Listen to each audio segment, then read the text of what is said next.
It is Ryan here, and I have a question for you. What do you do when you win?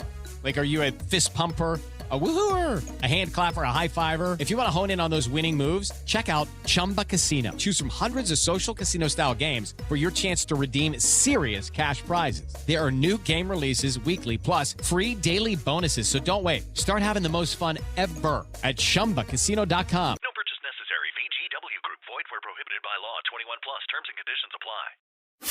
The following podcast is brought to you exclusively by the Rad Rob Radio Network.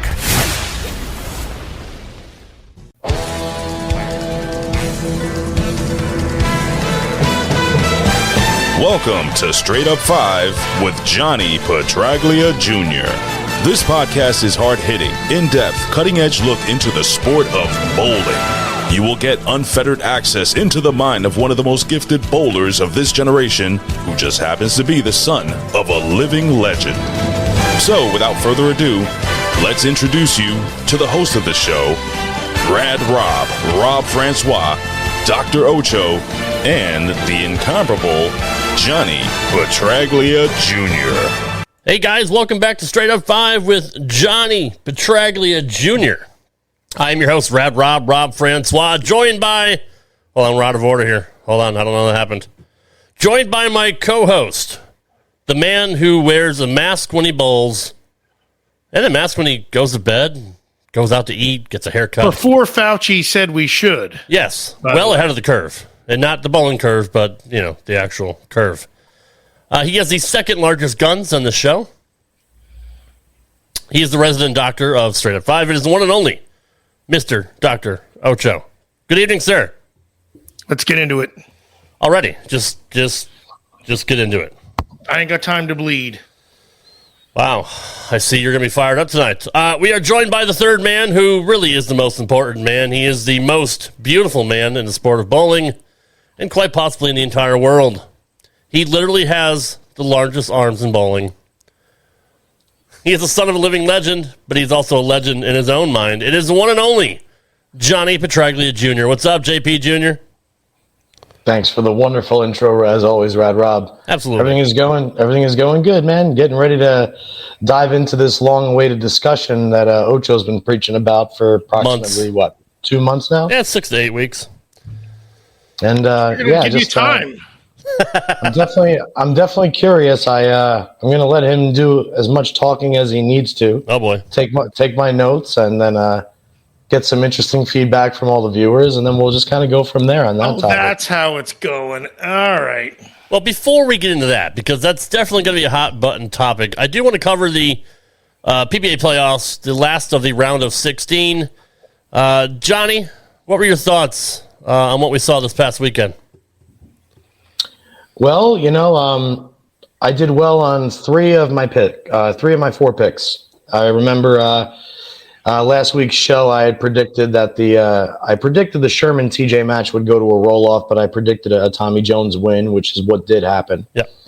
I did predict that AJ Johnson would be loose on the show and triumph over Buttriff, which is also what happened.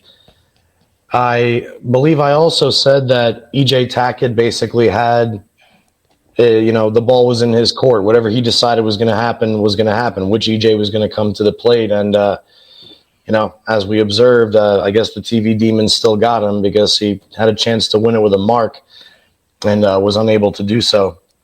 So it's fine. And then the one that I really missed the boat on was the Simonson Maldonado match. What's up, JB? And in that match, after Maldi had hurt himself, I believe in the third frame, I'm not exactly sure what happened with Simon mentally. I do think that he was using a ball that was maybe a little bit too quick off the spot, a little too sensitive compared to the urethane that Maldi was throwing. But, Maldi, as much credit as can possibly give to him for duking out whatever he did to himself and then to go front nine and close out at that point, the favorite in the entire event, in my opinion. So all in all, I thought the shows were entertaining. I thought that I like the extended format of the playoffs, and I'm really interested to see what happens moving forward now. Yeah, Simo. Do we dive into EJ at all or no? I mean, like, seriously. I mean, we can. Well, only because he glossed over it. That's all. And I get he's doing a recap, but Go. We dive into that now because sure, really. Sure. Well, I'd actually like to talk about Simo and Maldi first. Go first. Simo looked locked in the first game on the right lane, but he couldn't get locked in the left lane. He kept throwing the same ball, I think, until around the fourth frame or so, and then he finally switched over and had a little bit better results. But Maldi, man, whatever he did to his back and tweaked it, you wouldn't even have known it. I mean, other than the grimace here or there, I mean, he was absolutely on fire. He was using a hammer. I don't know if it was a purple or a black, but I remember he was using a hammer, I think, for both games, to be quite honest. I don't even think he changed shots or changed balls. Yes, Ocho? Sometimes when you tweak yourself, you're limited to what the ball's going to do. Right. And it might have been his best thing that could have happened. Not that he would have bowled worse, but he literally was limited to what this was going to happen. So it's almost like I can't do anything. The ball's going to do what candy? The bastard stole my candy. Sorry, I'm. Does that look who's talking? Obviously, I'm sorry. Hey, Derek. The person who needed to hear that understood it. So keep going. Well, let me ask you this, Ocho, from a doctor's. Sorry, go ahead. From a doctor's standpoint, since Maldi was a two-hander and he has that kind of twisting motion, wouldn't that put more pressure on the back as opposed to a traditionalist? Not if, it does. Depending on what was going on. Now, again, he could still get through the ball, and I don't know what his rev rate or his, his miles per hour are, but I guarantee you they were slower. But he would repeat that exact shot, depending on hitting his mark, of course, but. It's like when you take so many variables out of the equation and you only have 2 or 3 things that can go wrong, that's what you're left with. So I doubt it helped him, but he could repeat because that's all he had. Yeah. I remember one time, obviously benching a shitload of weight or inclining, and I tweaked my back, so I couldn't really do anything, and I would just roll the ball. And I remember shooting a 7 that night. It was years ago, but I was joking that because I can't overdo it. But sometimes when you take it back a few steps, you bowl a little better. Right. But could have been what happened. I'm not getting into his brain or anything, but it eliminated so many things that, look, if something went awry, he would have been screwed. But because things lined up for him, that's all he had. He couldn't screw it up because he couldn't overthrow the ball. He would have killed himself. Right. Yeah, it's kind of the same thing when you bowl sick. Usually you'll actually perform okay when you're sick, mainly because you're just trying to go home and not get more sick. Just get through the game. Exactly. Right. You do what needs to be done to get through the basic motions, which, I kind of understand and agree with that when you're hurt. I mean, just watching Sean, he hopped a little bit less at the foul line. He stuck with urethane for the entire game, or both games for that matter. And he was just able to control and keep the ball in front of him. And, hey, as long as you're still mobile at that point, you got nothing really else left to lose. Yeah. I can't believe how much Simo's Wasn't it her birthday last week? Yes, it was. Of course. Yeah. How many Ocho fans are in the freaking... I think that's why I knew. It's funny how Simo... Happy birthday again, Nicole. Damn it, Ocho, shut the fuck up. So it's funny how much Simo's game fell off between... the first and second. What do you credit that to, Johnny? I just think it was improper ball selection. I think that Simo could have probably tried to get in the same zone as Maldi was. I think that, maybe Anthony thought he could have created a reaction that he obviously just didn't have. Yeah. And obviously that could also be attributed to the urethane that was being used, as we've discussed in past shows, and which is pretty evident to anybody that's a bowler these days what urethane does to a lane pattern. But I just think it was poor ball selection, poor lane maintenance, so to speak. And I think also that comparatively speaking, last week when Bill O'Neill beat Jason Belmonte, everybody was talking about how big of an upset it was, and it was. But I think Simonson being upset by Maldonado is a lot bigger upset. Agreed. And it's funny how the top seeds are just going down, 1, 2, 3, which is, So now your 4 and 5 seeds are Don Barrett and Chris Prather, and they bowl each other next. Yeah, so that'll be interesting. We're not going to talk about those freaking trampolines that they have on the side of the freaking Don't even, I don't want to hear nothing, dude. There's the side of the freaking pin decks literally have trampolines. There's spring action, spring assist. I don't know. There's got to be oil assisted machines there that are bouncing pins off. A freaking head pin can get hit and bounce 5 times from back to back to back and then sweep either a 7 or a 10 pin. Are they going to make bowling any more cheating or what? Yeah, it does kind of remind me of duck pins. If anybody's ever bowled on duck pins before, when they lay flat and you can still. Yeah, back in the Northeast, they're you're still on a 60-foot lane, but the pins are only 3.5. Yeah, they're whatever small. It is. Yeah, and they're hollow, so they go, and some of them have the rubber bumpers around them, so they'll bang off the sides 2-3 times and just keep scooting across the deck. And yeah, you do see that at the Kegel training facility, that's for sure.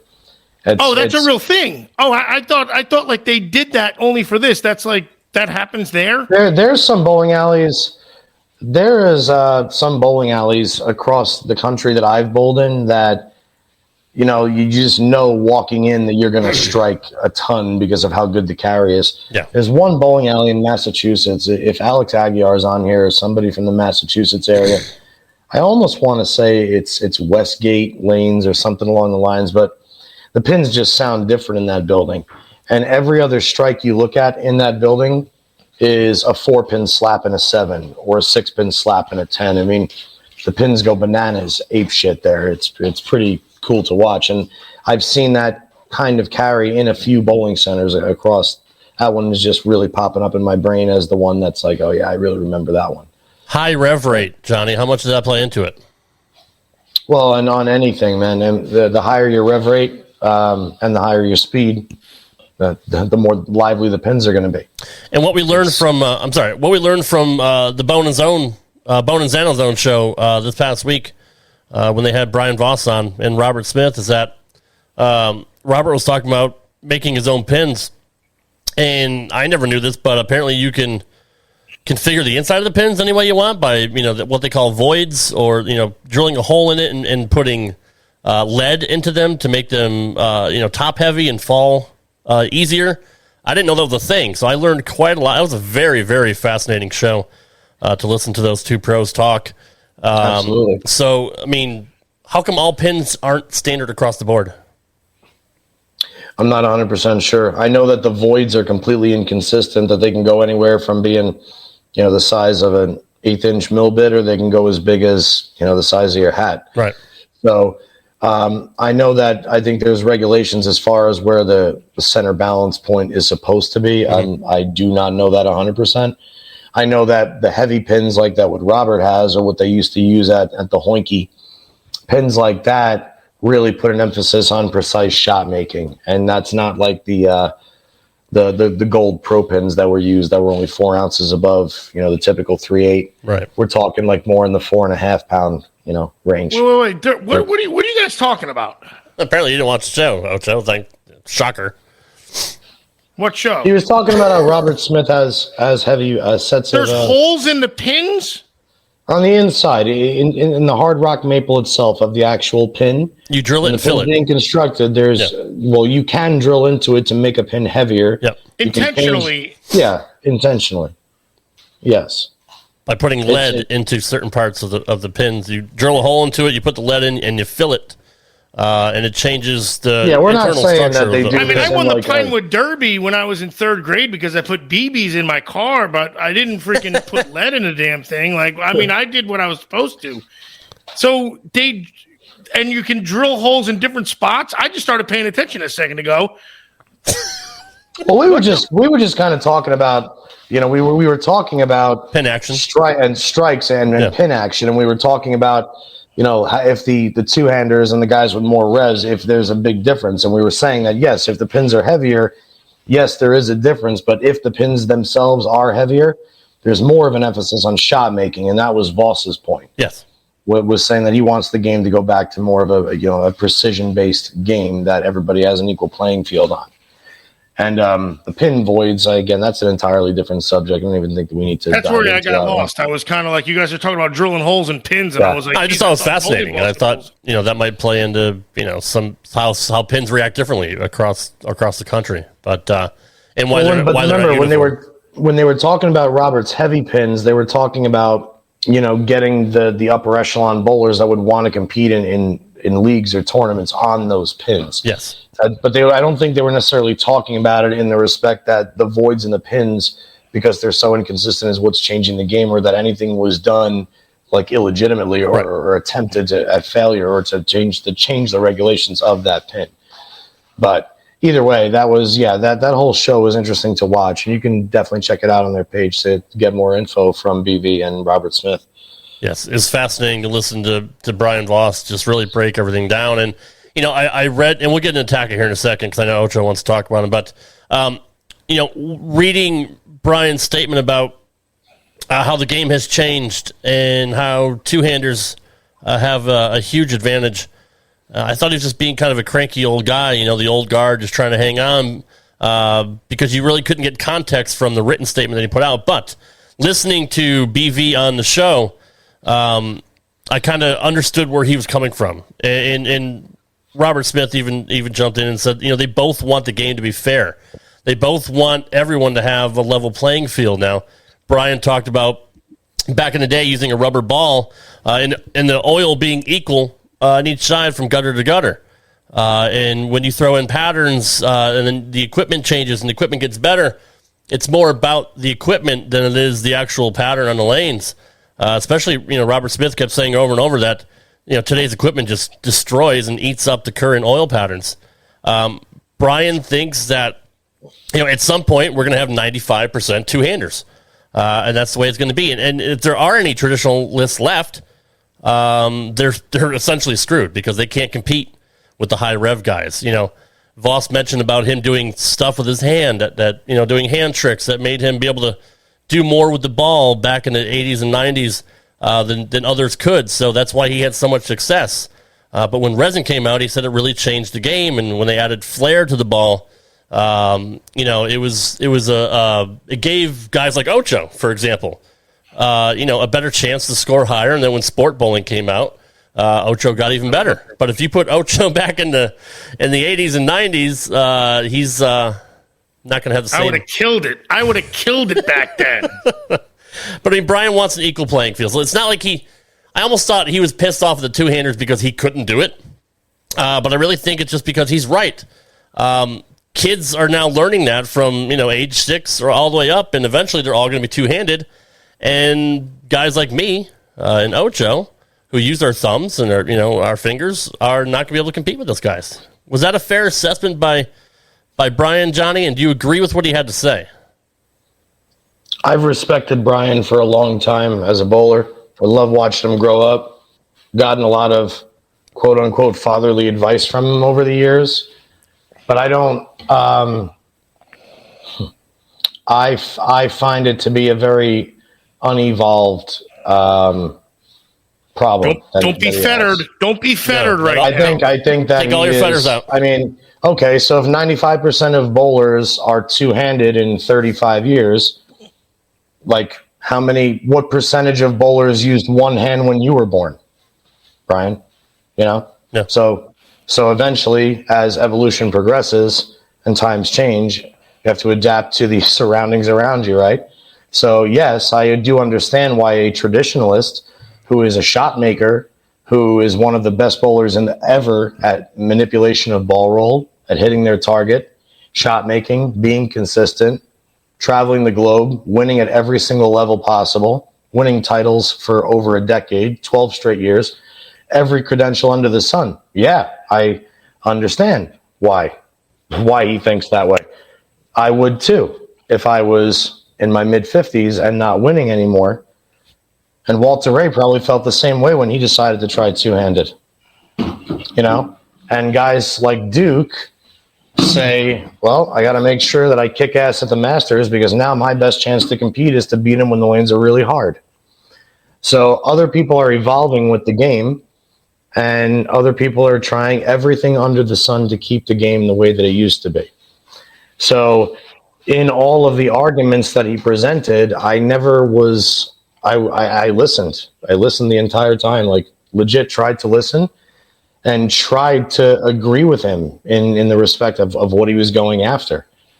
But he was a little bit for me, it was inconsistent. He had brought up the bowling balls and the way that, like, I didn't know that was such a huge issue to him, that the Purple Hammer was a trick bowling ball when they were being poured at, 60-something hardness. And he kind of went off the walls, but it never really stayed true in my thoughts of what his actual issue was. Like, are you trying to separate two-handers from one-handers in a traditional tournament, having them qualify separately? That's what he wants. Because they never did that with righties and lefties, and they're both doing a completely different craft also. But anyway, all in all, no, I kind of don't agree with him, because I'm all about evolution, and this game has been stagnant as far as the viewership. I mean, and it's been struggling so hard for so long that at least something is introducing a spark into this game that was slowly dying. So I respect him, and but no, I didn't really agree with him. I liked the idea of having like special edition bowling balls where bowlers make their own design that are like one of a kind for incentive purposes, and that. Yeah. I like that idea. I like the idea of having tournaments like USBC Nationals, like they did with juniors, where every bowler gets 2 bowling balls. This is the USBC ball this year. It's 250 RG with a diff of 045, and it's got a light bulb weight block. And you're not That's allowed how it should be. And you're not allowed to touch the surface on it. Right. Leave the surface on the ball that we give you alone. Well, that's another thing that or touch them, like something like that. But yeah. But then if you go that route, then you destroy the only people that are really contributing any money, and that's the ball manufacturers. So you take away that revenue stream and turn everybody else that goes along with those revenue streams, then that end gets fucked. So there's too many things and too much of a snowball effect that can happen in so many different ways by trying to eliminate the only thing that's creating new bowlers in this sport, which is the two-handed revolution. That was the other thing. He said that it's not a revolution. Like, they asked him who had more of an impact on bowling, Roth or Belmo. Right. And he answered Roth, and then the other people said that it was Belmo's, creating the new revolution. And he defined it as, it's not a revolution yet because it's in progress. Like, it hasn't stood the test of time yet, or something like that. I'm like, it's not a bad answer. I feel it wasn't a bad answer. I didn't think so either. But to me, the test of time is the amount of two-handers that are two-handers in the short time that he's been out there. Yes. It's at least and comparable. and the success they're having too. Absolutely. Which is also. Kyle Michalski, Kyle says Michalowski. What about no sanding pads? I know Kyle Brian Michelangelo wants to chime in. I love it. Brian had an issue with not using Abalon pads anymore, right? He wanted to get rid of those. Yeah, no sanding pads that's something that I I'm okay with either way. Right. You can definitely, again, if you don't have sanding pads, it changes everything. Yeah. Because without those pads, man, you don't get the chance to manipulate ball motion on those select 8 or 10 you may have with you. So, yeah, I think it would be cool if you couldn't use a sanding pad. Anything but a dry towel. Can't tap a ball with a rosin bag anymore. You may as well not be able to hit it with a sanding pad. So I kind of did agree with that. Not especially now with Robert Smith's point on that show, with apparently the young generation now loves to smoke them with 180 and 360 grit, which virtually eliminates the pattern before the tournament even starts throughout that 10-minute practice session.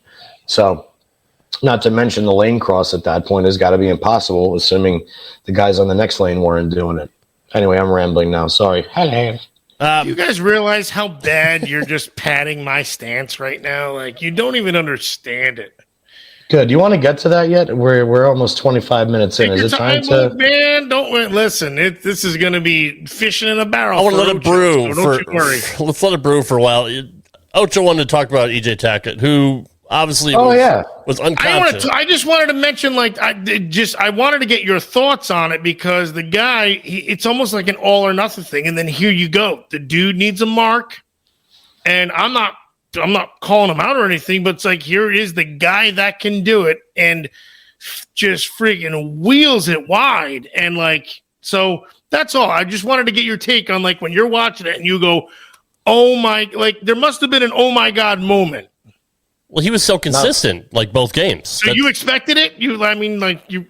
Unfortunately, there have been a few bowlers, no matter how great they are, that when they get up in the 10th frame, the first thing I say to myself is, Here we go. I wonder how bad they're going to miss, or I wonder which way they're going to miss. There are some bowlers that, and that's what I said on the show last week, even back to when EJ and Marshall won the doubles. On that show, I said EJ bowled on that show like EJ bowls for the entire week, every single week. Remember I said that? Mm-hmm. Said he bowled like a god on that show. He didn't miss. He didn't miss every other frame. He was freaking buried. Yeah, I'm the same way. I would much rather bowl on a doubles event. I'm a much better bowler when I bowl doubles. I love knowing that I'm in charge of somebody else also. It makes me feel way better than myself. The same way I can't take care of myself without Rochelle, I can't take care of myself on the lanes without a fucking partner. Fuck. But it's the same thing. And like, he aced every shot that he needed on that double show. But when you go back and look at EJ's history on television, even some of the tournaments that he has won in his 15 titles, he's won because the other guys bowled bad too. It wasn't like I won 260, 240. It's like I bailed out a 2-0, 180 win. Well, did they bowl bad, or was the shot hard too? I mean, let's. I mean, well, I'll give you a list. I'll give you a list of shows to go watch of his. I'm not gonna. But, all right. Well, anyway, tell the crowd. No, tell the audience, man. It's not just no. me. It's I good. got my own problems. There are just some bowlers that when they're up there in the 10th frame, I expect them to throw strikes, and there's other bowlers that I don't. And I'm sorry if it's shitty, but like a prime example, if Bill O'Neill needs a strike to win, Bill O'Neill throws a strike to win. He's been like that since we were bowling in juniors. When Marshall Holman needed a strike to win, he didn't get it that often. That's why Marshall only won 22 PBA titles on the tour, but he made TV 150. Yeah. You know, his percentage on TV was not very good, and his lifetime average on TV was not very good. And then there's other bowlers that I kind of know what their miss is going to be. I know that Sterner has the tendency to thumb it down at the bottom, especially after he goes light. I know that Barnes has the tendency to get very fast in his feet and steep at the end, steep in his swing, and he usually two pins when he needs one. And it's a 2-pin combination. Each bowler has their trait when they get up in the 10th frame, and or at least their initial trait. And for me, unfortunately, at this point, I always think EJ is going to bowl for the title. I just don't think he's going to get it once he's there, based off what I typically see. And I hope he fixes it because I love watching him bowl. I think he's fantastic. And we can't discredit Jesper either because he bowled very, very well. Oh, yeah. And Jesper with urethane in that building with those kickboards and that carry, that's another good one, Steve. Absolutely. Yes, 100%. Pete always throws them when he needs them. Yeah. Unless he's bowling Walter Ray. Right. When Pete needs him, he'll be the first one to tell you. There are some guys, here's some insider info for you guys, and I'll keep it short. There are pros out there who are aware that other pros have their numbers. Pete Weber knows Walter's got his number. I think their lifetime TV record, I think Pete's like 2-8 against him or something like that. I know that Jason Couch always had a hard time beating Parker Bone. And I know that Parker Bone always had a hard time beating Mike Albee. So there are some matches out there where, you know, the inner demons do get even the best of them, which I thought was pretty cool. Yeah, like Bill Miller and what's his name there? God damn, I can't remember his name anymore. The greatest closer of all time for the Yankees, and I completely whiffed on his name. Mariano Rivera? Are you kidding me? Oh my God! Certain people had his number. Bill Miller was one of those. Yeah, Bill Miller, didn't he win a batting title though? At least, like, it wasn't like he was a bad freaking hitter. Like, Jesus, like you're acting like he's a scrub, like Andy Stankiewicz, freaking like to destroy Mariano Rivera or something. Holy Jesus! Anyway, I do have to ask. I'll throw up a question here because this has been asked several times, and I know we talked about this a few weeks ago. The whole controversy with the balls being removed by USBC. I still have my balls. Does anybody have it out for Storm in the USBC? I don't. We really haven't learned. We really haven't learned right much. Now, right? Nothing else new has really transpired yet, at least that I've heard of. So I haven't even thought about it. It's kind of like old news at this point until something new comes up. Yeah, Absolutely. It's old I do controversy. It's not agree. even news, though, because they haven't even said anything about it yet. It's still old controversy. True. And maybe they're trying to let it die off. I almost feel like, is this one of the biggest whiffs you've ever seen? And they're just hoping, all right, give it a month maybe, and it'll die off. I think that's what they hope for. Yeah. Easy, Mop Hoss. Steve wants to talk about Litchko, Mop. Yeah. Steve is from Connecticut, my old stomping grounds. He was the old Bradley Bowler before they turned into a fucking amusement park. Litchie was obviously a staple at Bradley and in New England. So, yeah, fantastic bowler. In fact, even Robert Smith and Voss talked about Litchie a little bit on the show too.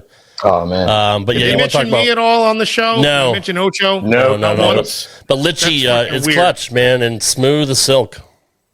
Oh yeah.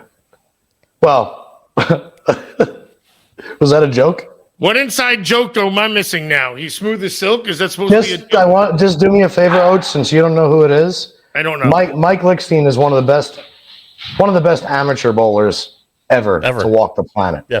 He's won every megabuck event out here, but he has one of the most unorthodox approaches Ever. you have ever seen. So when Rad Rob said that he's so smooth, I'm sitting here trying to be rational, and I'm like, I guess he's talking about maybe the freeze frame of Mike's release point. His release or the Because ball roll. everything is so perfect as he's about to let it go. Right. But if you watch anything before or after, his statement makes zero sense. And he didn't you can start run to that the way line either. like a dodo bird, but as long as you release the ball good, I guess everything is good. and he fair. releases it better than anybody. No, that's fair. But I mean, Awesome. he never started that way. Like, I don't know when his approach changed, but when you look at him early on, when he went out in Vegas, that wasn't part of his repertoire. I don't know. He always had that weird, tricky second and third step, but did, it like a wasn't little as pause. choppy or dancey. But he would dance eventually. He'd start here, he'd go over here, and then you get back over to there. Maybe he's trying to bring eyes to the sport, and you guys are freaking ripping on him for He it. was a man. No, we're revolutionary. not. if he was We're doing it. commending him for it. It's amazing. Yeah. It's amazing that you were that freaking weird and you bowled so good. And he was that accurate. I don't know the guy. he was a shot maker. He really was. 30-plus NEBA titles. Steve is right. Oh, yeah. Very, very good bowler. And Oach, another one for you. Mikey's dad, Larry Lickstein, Hall of Famer, PBA ambassador. Larry and my dad won an eagle together. Yeah, I'm calling it an eagle still, USB-C. It is an eagle. What does that mean? It doesn't matter. It's always going to be an eagle. Or Bo said it was an Alright. eagle. Bo still calls it an eagle. So. But what does it mean? Tell me. Tell the fans. Tell everybody It's listening. they're trying to separate themselves from because it used to be would get awarded an ABC Eagle, or the trophy. Like that's the prize possession at the national tournament. Who I is think this that- guy? Did you just see what somebody just wrote? That's Derek. Derek's been on the show every week. Come on, man. He's a fan. Not of you, but I mean, just of us. He's going to be. Yeah, his wife's going to be if she sees my freaking arms. Hey, Derek, I hope your wife ain't looking because she's going to fall in love with me in about 3 minutes. I already did. So, Unreal. yes, eagle. Unreal. Getting back to the quick explanation of eagle. Yeah, so that's winning. That's winning USBCs, whether it be all events, singles, doubles, team event. But the year that my dad's team won, they won 2 eagles with the team event. Mike's father, Larry, was on the team with Dad. Yeah, Larry is very good. I mean, it obviously runs in the family, and the 2 of them are very, very well known in the sport of bowling. Obviously, not to Ocho, but what are you going to do? Yes, I'm learning, man. Give it time. I'm one of the smartest guys anybody ever knows. Don't worry about it. So next week we got Bill O'Neill taking on Kyle Troop. We have Chris Prather and taking on Barrett, which you mentioned already. We got Jesper against Tommy Jones. We got AJ Johnson against Maldy. So the cream rises to the top. Obviously, you've had some very, very good bowlers that are no longer in the tournament, but eventually, whoever wins this will be the best. Now, the only thing that I take exception with, Johnny, and maybe you can explain this to me, if this is the PBA playoffs, and obviously it's not a team sport, it's a single sport.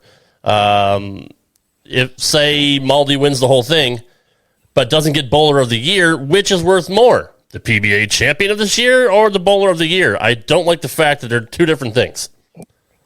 You don't like the idea that they can win the playoffs and not be bowler of the year? No, that's like saying, the fucking Red Sox won the World Series, but the Yankees were better the whole season. Like, who gives a fuck? They won the fucking title. But it's different because it's almost like there's a Super Bowl winner, but there's also an MVP of the team. Like, I feel like that's kind of how it's separated. Yeah, that's kind of how I look at it. Well, like think of it this way. Like, for instance, Anthony Simonson is a prime example.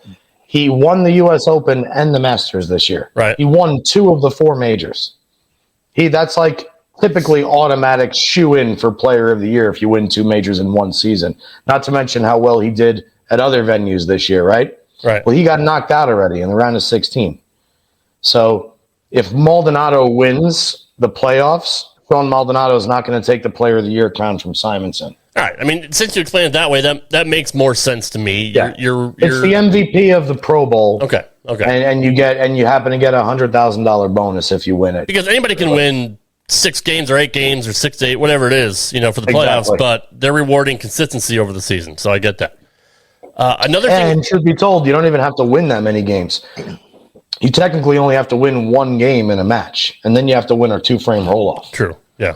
So you don't even have to win 2 games. But anyway, go ahead. Correct. No. That's fine. You're absolutely right. Ocho, anything else to say to that before we move on? No, let's go. All right, let's get to the main topic of the night, which is bowling. Is it a sport or is it a skill? Ocho's been burning to talk about this for weeks. This was now. a topic we were supposed to discuss. I'm not burning on it. I'm saying, why don't we do it? It's not my fault. Nobody wants to do it. It's not my fault. Well, we just talk too much. We never fucking get around to doing it. So well, shut up and do it, man. So we have an hour and a half left. So let's talk about bowling skill. I'm just kidding. Skill versus sport. It may go that long. You never know. And I'm going first. You're saying. Well, you're the referee, so you decide who goes first.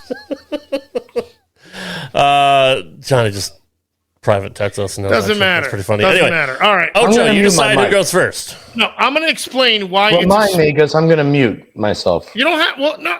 Listen. All right, go ahead. I'm listening. I thought I was going to go second, but I'm going to explain why it's a sport, and then you can tell me why it's a skill. That's not what we agreed on. What? I thought you were going to present the case why it's a skill. What are you talking about? It's already off the rails. You guys didn't agree on what side you're going to take. Yeah. I want your true personal feelings, not, okay, I'm going to play this side to be devil's advocate. No, I'm serious. But I thought for sure that he ranted last week about jabronis and ham bones and ham and eggers about everybody else thinking it's a sport when it's really not. Right. Ocho, set the tone. Isn't that what you said last week? Great segue, and it came out of your mouth because that's the truth. You ignorant slut, you. That is the truth. What is he talking Johnny, about? you ignorant slut. It is a skill at best. Oh, that is your stance. You're damn right, because I wanted you to bring that up, because now that it came out of your mouth, we can splice that and make you look like the freaking chuck wagon now. But that's all right. Time out. I can take it. Hold on, time out. I just keep it going, Flash. Right keep building up the energy. Just because he's my friend, I want him to ask this question, and we'll move on. Steve has a bald question. He's owned 2 Paradox, 1 black, 1 red. Always thrown track. Both his Paradox cracked at the thumb hole. Have you heard of this being a common problem? He had both balls less than 2 seasons. Thumb holes will crack for a multitude of reasons, Steve. Number one, if you use an interchangeable thumb system. Yeah. Sorry, Ocho just added something in the chat that I wasn't aware of. I have not done a thing. I'm sitting here by myself. Thank you. If you use an interchangeable thumb and the outside is too sharp prior to putting in the outer sleeve for a switch grip by Turbo, if you don't zap the top of the hole and it's very, very sharp edge, even when you cut down the plastic, it's more likely to crack. The same thing if you use finger inserts, you need to zap the top of the holes. The other thing is when you're drilling the fingers together by themselves. I mean, typically if the bridge is less than a 1/4 inch apart, that'll cause cracking at the bridge itself. But in my experience, it was either overuse of glue in the thumb, not softening the top of the shell after drilling into it, also drilling the hole too fast. In other words, if you try and go down too quick with, say, 1 1/4 inch drill bit, or even with a 31, 32nd, when you're drilling the fingers and that bit gets a little bit too hot, now you're disrupting the interior of that bowling ball as you're drilling it.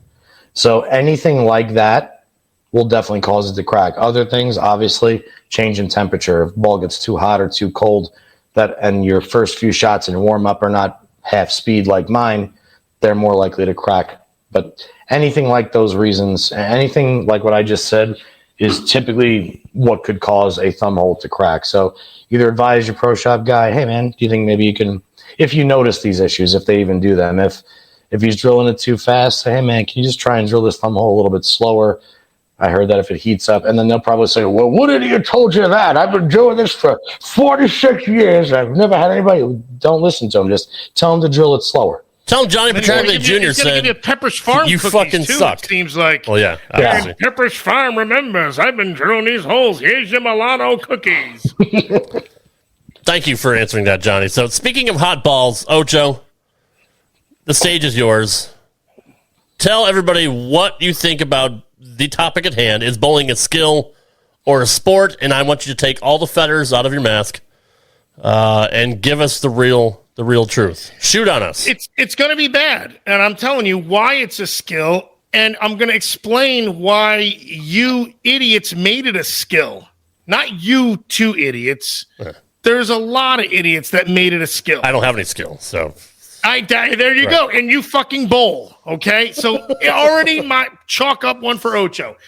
Now, when it's a sport, you have to be able to play that sport and then do other things to make you better at that sport. We'll take baseball. Baseball, you got to hit. You got to field. Then you got to do your running. You have to actually do that sport. You have to do other things extracurricularly to do that sport. I wrestled. I had to freaking run at 5 a.m. to be able to wrestle. I can't just go in and wrestle. I got to lift weights. I got to do things to make my body a better machine. When you're playing football, you got to study freaking tape. You got to study plays. You then have to hit the weight room. Then you got to beat the hell out of each other. You got to practice.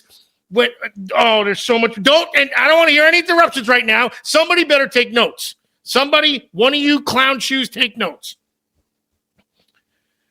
So let's just say, you believe me, I'm going to shut everything down that you have to say. For anybody looking or listening on the audio, he just showed an empty mead pad. So actually, I stole this shirt from Frank. Nice. It says his name on it. Son of a bee sting. This ain't going to work, pal. Come on, Ocho, let's go. Shut up, man. You shut up. You shut your mouth right now if you know what's good for you. Sorry. When you go now, here's another thing. Well, no, I'm going to start off here with this. When you go bowling, to get better at bowling, what do you have to do? You have to bowl. You have to just bowl. You have to do the same activity that you're doing to get better at it. Doesn't mean you're not doing what you're supposed to. Doesn't make it a sport. You ain't getting up at 5 a.m. and run sprints to run a few miles. Yeah, you might have to do a few freaking lunges here and there. But basically, in order to get better at a skill, you have to practice that skill. Of course, there's practice. Doesn't make it a sport. People have to freaking run a farm. It takes practice. Does it make it a sport? People got to play the guitar. You got to practice. Don't make it a sport. I know a chick who's got a stripper pole in her freaking apartment, and she uses her taco to freaking roll up and down on it.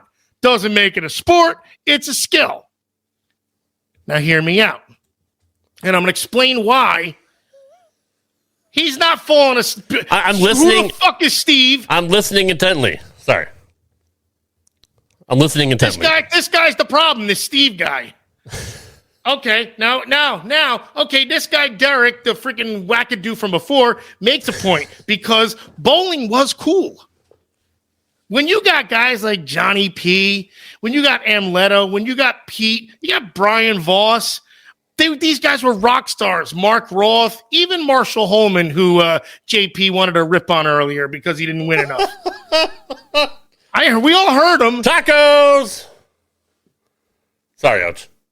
It was cool. At least it was cool. The other reason why bowling is not a sport is because of this goddamn house shot. You know what? You guys remember that big red wiffle bat that the freaking idiot wanted to use? The big red wiffle bat? That's what bowling on the house shot is. That's how it's ruined. It's made it a skill. Not even that. It's not even a skill. What am I saying? Here's what happened with bowling also. Remember how I said bowling, we had rock stars, man. We had Johnny, we had Pete, we had freaking Amleto. We had Brian Voss. We had these freaking guys that were, you looked up to them because they actually were potential athletes because they couldn't stand in the same spot whenever they wanted to and get 28 freaking balls. Now we have the big red bat. Here's what happened. Nowadays, maybe in the last 10 years, parents had a nerdy kid, and the nerdy kid said, I want to try to play sports because I'm a nerd. And the nerd tried to play football. He couldn't do it. Oh, boo-hoo. Not everybody's out for football like Ocho. Now the nerd went and tried baseball. Wow, that pitch is coming in fast. I'm scared of the ball. Okay, I'm not going to do that either. Oh, I tried it in the field. No, the ball's coming too hard at me. I'm not going to do that either. Let's go try basketball. It's just a ball, right? You just got to throw it in the hoop. And now all these guys are freaking doing their moves and throwing it around the back, and the nerd is going, shit, I can't do nothing here. And then they try tennis, and they say, okay, it's just a racket and a ball. Wow, that ball came back fast at me. And the nerd says, oh, son of a bitch. And now the parents are like, son, I know you're a nerd. I can't make any more sports for you. And they go, well, let's try hockey. And they go, you know what, forget it. I can't. Because I already know that. Ocho played hockey in college. I rode motocross up till about 5 years ago. I know what a sport is like. Then they take him to the bowling alley. And they get him a freaking basket of fries.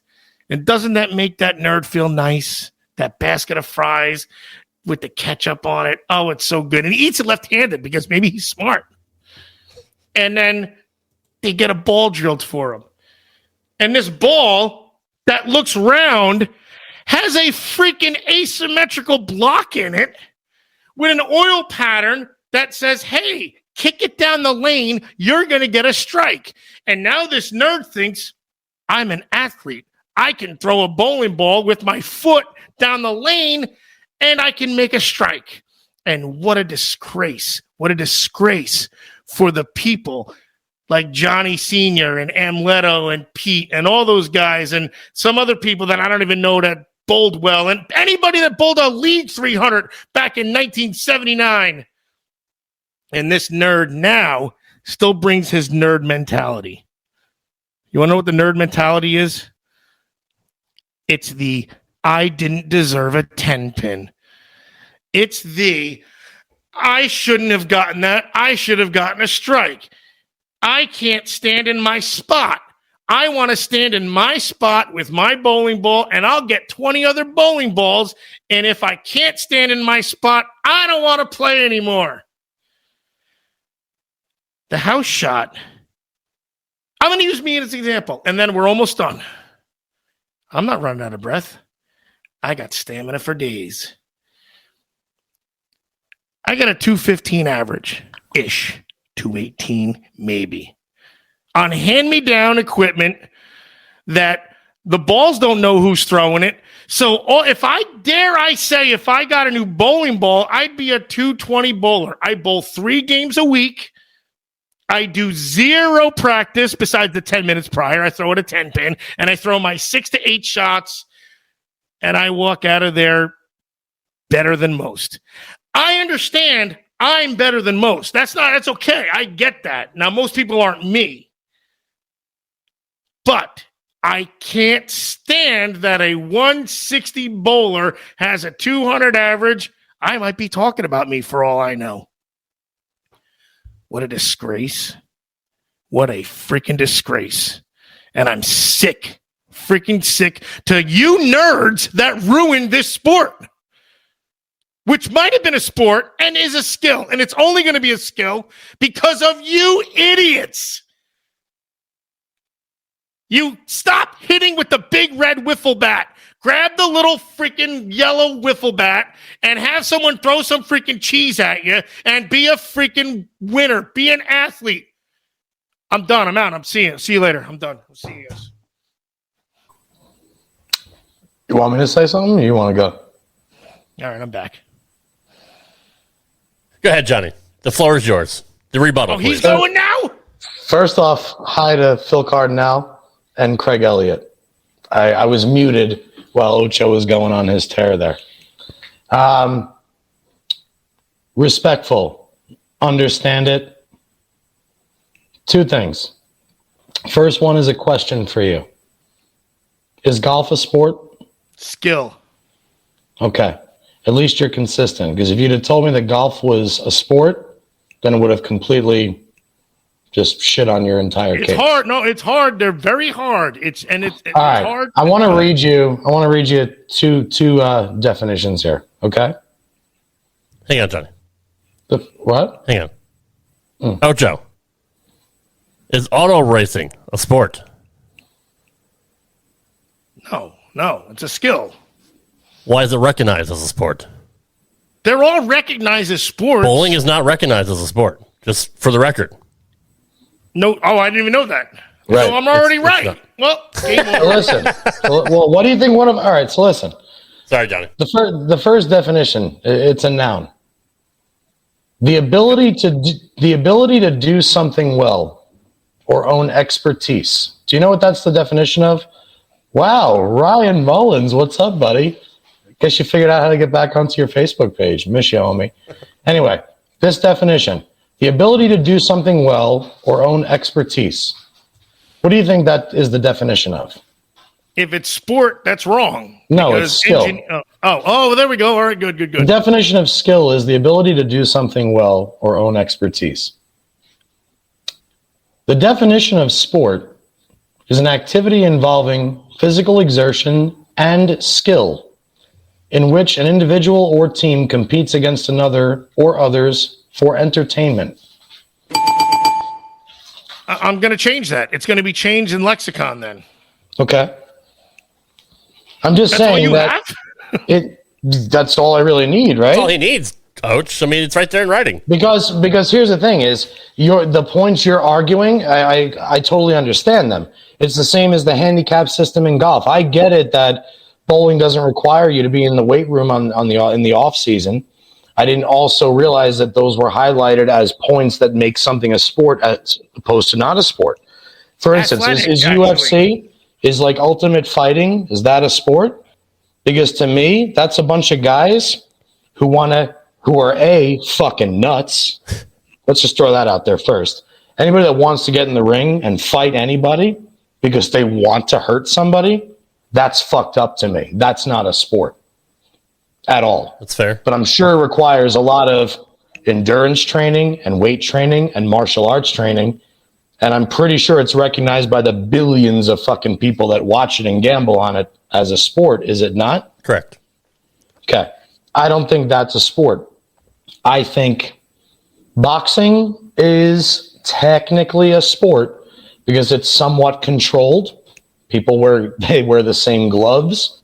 It is similar in the training that we just mentioned in UFC, and so there's an argument there. But as far as what the definition says and what the pinnacle level of bowlers have to do, I at least want to accept the fact and believe that it is evolving into a sport, because the upper echelon players in this game nowadays do not look like the ham and egger French fry eating nerds that come to the plate with the big red wiffle ball bat. I think that is, there's a reason why there's single A baseball. There's a reason why there's Major League Baseball. There's a reason why there's wiffle ball. League bowling is wiffle ball. The regional tour is AA baseball. The PBA tour is the big leagues, right? So at different levels, you're going to have a different level of players. So yes, it is 1000% a skill, but a skill is also involved in sport when it's the exertion of that physical energy and that skill being put into the sport in front of you. For instance, to me, Auto racing, same thing. I do think it is an absolute skill over a sport because I think that, yes, you need to know how to drive. You need to know how to judge. You need to know how to do all that. But you also need a team that knows how to put together an automobile. You need a team that's expert. You need a pit crew that's fast as shit. You need a bunch of other elements in there, right? But you also need to be in decent physical shape to be in a car when the fucking pavement is 150 degrees. You're going 200 miles an hour. It's the middle of August in fucking Tennessee. Yeah, you got to have some endurance and some training to be able to last that long. They got windows, man. That's so cool in there. What are you talking about? My thing is being athletic too. That was the other issue, is being athletic, and that's where like motocross and wrestling and MMA. You have to be athletic. Baseball. I mean, JP, look, you played baseball for years like I did. I mean, one of the hardest things to do. Well, shit, you might have been able to hit it. I can't hit a damn curveball. And I was a damn good hitter. You have to be athletically coordinated. You have to have an idea of what you're doing to play a sport like baseball. But then you had to field. You had to still play other positions. And the other thing was, and part of what you were saying was also what I'm saying is, it's a disgrace what the house. I rolled it back into something else with the house shot. The house shot is the big red wiffle bat and a discredit to what the people who are winning bowling tournaments are doing too. So is it the house shot itself, or is it the elements wrapped around the house shot? Because let's be honest, guys, sport bowling was introduced in the early 2000s, like 2001, 2002. Yep. There were lane conditions put out on the PBA tour as far back as the 70s when the PBA hired a lane man to start, where they made them a little bit tougher. Okay, there was out of bounds, but this and that. But it was always like when I went to Carolier to watch the majors in 1990, they were bowling on Carolier's house shot. And the high averages in the league back then were 215. They were 220. Yep. Now you go into a house shot and the high league is 235, 240. 240, yeah. Okay. That's a big difference, man. Like it's only the evolution. Yeah, all right, Oach, but the same thing with golf, man. Like we always talk about golf, 25 to 15 years ago, a 368-yard par 4 was long. Now when I go up to Painted Desert or Bally High or wherever, the scores are the same, though. The scores are the same. That's what I'm saying. Like the 350-yard drive makes it because the club goes longer. Like that's if the game was out of 360, right? So that's bowling, what I'm saying is the club makes the ball goes longer in golf. The bowling ball makes the ball hook more, so you put out more oil on the house shot. It's all residue of the balls. I mean, I understand that the oil is trying to chase the ball and it's not vice versa, or the oil is chasing the ball, it's not vice versa. Or no, the ball's chasing the oil. It's not the oil chasing the ball. Hang on a second. What if you hit from the Reds one day? What are you? You're probably a 7? I've seen your swing. You got to. No, I'm like a 9. I'm like a 9. Okay, you're a 9. If you hit from the Reds, do you think you'd be a 4? Yes. You're that good, actually, so never mind. But you still got to hit the ball. Like it's like when you play golf, the ball doesn't go straighter because you have a certain ball. It's what I mean. Like you still have to hit it. Whereas you can make okay. Here we go. You're on a putt. You got a friggin' 6-footer, and you're a lefty. So all right, it's a left to right. You miss by 3 inches. Is it going in? No. But on bowling, you can miss by 4 boards and throw a strike. And that's fine. That was there was always a thing where that's good. Golf, and we'd say the difference between bowling and golf, because you still have I'm not being. I was gonna go full on Ocho and rip on people, but now I'm already into it. So that's good. That's all fine and dandy. I do agree with that. But the changing in the averages over time has more, in my eyes, to do with the changing of the bowling balls, not the house. Yeah, they're big red wiffle bats. That's why they're all. So if you want to say this leans more towards it being a skill ever since the true crutch in bowling was released in reactive resin, okay, I do understand now. Skill is kind of taken out because it's leveled the playing field, which in turn makes it not so much a sport the way the other ones are, the aforementioned ones are. And it's a discredit to both the guys that won in the freaking 60s and 70s and 80s and the guys that are winning now, because we don't realize what they're bowling on now. And we go, oh, I shot 238. And the winner won a tournament with a 228. Well, you don't know what they're bowling on. And that's why it's such a discredit. And that, I swear to God, that's going to plateau this. I'm telling you. Yeah, I do believe that at the professional level, a lot of things go into it that equate it to a sport. It takes a lot of mental and physical prep to work yourself through tournaments, get yourself from destination to destination without the luxury of a team plane. You don't have great hotel accommodations set up by your team's human resources department. You have the Cleveland Indians plane from Major League, and your pilot is putting duct tape on the propeller. That's what you get in the bowling world, and you either make do with it and get yourself to the pennant race that we can get a new plane next year, or you don't. Things like that, it's like, that's why I'm not going to sit here and say that bowlers are not athletes and that this game is a game and not a sport. It's, to me, I do 1,000% understand the definition of skill and why bowling requires so many different forms of skill in order to be great at it. I get all that. It's judgmental of me to sit here because, again, I am a bowler at heart, so I'm always going to say it's a sport. I do understand both sides of the coin, though. Can it be both, though? Could it be a skill and a sport? Can it be both? And yeah, absolutely. It can be both because, again, skill is used in the definition of sport. I mean, unless we go to the verb. Some guy can go to the like. Even now, I can go to the batting cages and I can hit the fastball, but I'm not. If I see live pitching, I'm ageless and timeless. I'm Ocho, but I'm not going to face live pitching. I get that, but there's a timing and a hand-eye coordination that does go with being skillful. Meanwhile, if I went to the batting cages right now, I'd strike out twice before I made contact once. And if I went against live ball, I would make contact in my first at bat. Because I actually have to see. I like to see the release point. Rather than the balls, I get it. I've been in a freaking million batting games. I can't do the shootout shit. I need 2 bunts and then I'm good. It's a timing thing. Definitely 2 bunts minimum. Because we're athletes, damn it. The way I see it, if you throw a ball or a round object that they call a ball, it's a fucking sport. That's all. That's it. Yeah, but the round object isn't even round in the middle of it, so it's giving you a freaking advantage. But they still call it a ball. So ball, sport, basketball, How baseball, do you feel about football. the Olympic sport of curling? I was going to ask you that. Johnny, you're in my brain. Curling, to me, is a fucking skill.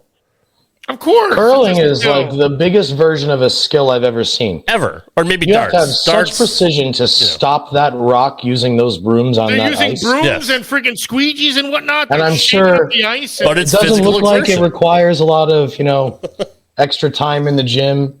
I think they look like they're maybe do some lower back. Definitely leg day. Yeah. But they do core stuff because they do have to keep some their tricep. Balance. They have that's to wear about that it. little spongy things because they're not wearing skates. But I can't believe you brought that up. I played hockey in college. I stopped racing dirt bikes only about 5 years ago. So I'm speaking a lot from experience too, and being a dick. Don't get me wrong. And I like to bowl. I do want this elevated. I want this to freaking come up more. But there's just a lot of avenues that point to there's so many things that they're doing to not elevate it. That's all.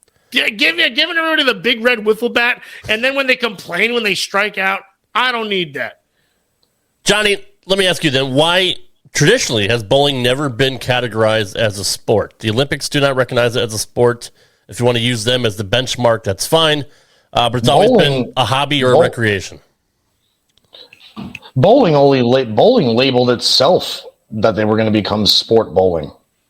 They were the ones that said it. They said, we're going to introduce sport bowling. We're going to have you be able to bowl on the conditions that the pros bowl on. Good for them. Actually. So that was their attempt at saying, we understand with the house shots and the resin bowling balls that this recreational game has become more entertaining for people at this level rather than sport oriented or like pursuant of future goals right? Right. So, Jesus, why does this always happen to me? I always lose my I thought I'd have more people after me. What happened? No, what the hell was I even saying? People I thought are so mad at me too. for that or what? It must not be here tonight, Oach. What's up, Big Bo? I recommend you get Rick Benoit on your show to hear Bull U's version of Skill Sport. I would absolutely love to, and I definitely would like to talk to Rick. I haven't talked to him in a while. You know what? I may actually hit him up. Rob, you're the host. Where's the comments? Are we really? There's nobody really. I'm trying to. People are so enthralled by what you're saying. They're just being Of course silent. they are. They probably now they're freaking sitting back going, "Oh my God, my life." What was I just saying? I don't know. What the hell was I just talking about? I don't know, John. I was in the middle of saying something. I'm mesmerized by your beauty. I don't ever listen to what you're saying. I had something good there too. I lost it. Was Anyway. it these at all? Nah, it wasn't those. Yeah, right. You're such a liar. All right. Well, anyway, Ocho wins. Oh, wait, this time out. We were talking about sport bowling. Right. So when they introduced sport bowling, they said, here's a chance to bowl on what the pros bowl on. How long did sport leagues last? This goes back to our other conversation. Recreational bowlers don't want to bowl on what's hard. They may say they want to, but they don't, guys. They don't. Which goes back to my saying. These nerds are like, I can't stand in my spot. I want to freaking bowl. I have 28 exactly. balls. I want to stand in my spot. Now, I don't. What is there? Like, there's got to be a happy medium. There's got to be a way to just reel it in a little bit, man. Like, you can't have 8 freaking boards. You can't have a dude. Again, I'm using equipment from 98 or 1888 for all I know, because I'm Ocho. And I'm still freaking averaging 215. And I should not. This isn't something I'm bragging about. I should not. And I feel like if I got something new, some of those freaking 9-pin, those 9 carries are going to be strengths, man. And I might be up to 220. It's, the technology of the bowling balls far outweighs the pins that they're being thrown at. Put the freaking pins heavier then. Fuck it. I don't care anymore. And that's the other argument that you always have too. I see both sides of that coin too, man. You make the pins heavier, you got to make the lane conditions even easier. Because you have to, or you only put the heavy pins at the professional level, and you offer the option to players to try your heavy pins or have heavy Then they should pin only use plastic leads. balls then. If you can't use the heavy pins, you should only use plastic balls. Tony's right. Like they're hitting from the But then you kill you kill the industry at this point. But like the other thing is, we've always said, I got you. Okay. You have to have some kind of separation. Like, and it could be something that minute. Like, listen, put all the pros on a basic tournament pattern where they don't have to start with 180 or 360. Just let them bowl on the easiest condition they've ever seen. But if they don't hit dead flush, it's not going to be a strike. If they hit light, they may leave a 5-7. Do that at least at the professional level.